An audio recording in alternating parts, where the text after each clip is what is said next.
Should there be a deadline in the divorce decree to fully restore a vacating veteran's entitlement? What I mean by that is you're seeing it more often now where a couple gets divorced, the non-veteran spouse wants to keep the house, keep that loan, and they're going to work with the VA to assume that loan. And that can be done. They have to qualify and all that stuff and work with the lender and the VA, but it can be done. But what's unique in that scenario is the entitlement is not fully restored. It'll still be tied up or entangling the veteran's ability to buy their next house. Now, second tier entitlement is based on the conventional loan limit. That's gone up a lot over the last couple of years. That is allowing more veterans to purchase another home with little or no money down. So meaning they can have 2 VA loans out at once.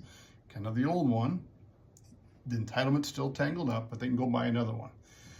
The rough math, the easy way to explain it is there's about $766,000 and some change is the conventional loan limit.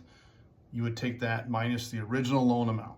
So an example would be if the couple had $400,000 of entitlement originally used, there'd be about $366 available for the veteran to buy another home with little or no money down. They can go above it, but now they start to need a down payment. Complicated formula. I'll explain in another video down the road. How it impacts the departing veteran is going to vary based on that original loan amount. If it was small, $200-300, there's quite a bit of room, might be enough to buy their next place. But if the numbers were inversed and they took out a $500,000 or $600,000 loan 3 years ago, that might not give the veteran enough entitlement on their next place to buy what they want. So that's the short-term, short view of it. You also have to look at what is their goal 10, 15 years down the road, because that entitlement is based on the original loan amount, not the current balance. So that part doesn't go down as the X pays down the loan. It's always going to be based on the original loan amount. So the only thing you can hope for in that scenario is the conventional loan limit to keep going up. If it doesn't, then they're kind of stuck with that difference for a long time. And it came up in a conversation with a veteran a couple weeks ago where he said, hey, I trust that my ex is going to make the payment, but she might not ever move. Her family's here, her job's here, she doesn't like change. She's like, this could be an issue for me 15 and 20 years down the road if she never fully refinances.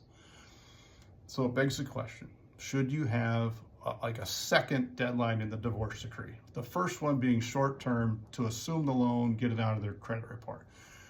The longer one should be, should you fully restore the VA entitlement at some point in time down the road? Maybe it's a flat years, like 10 years down the road.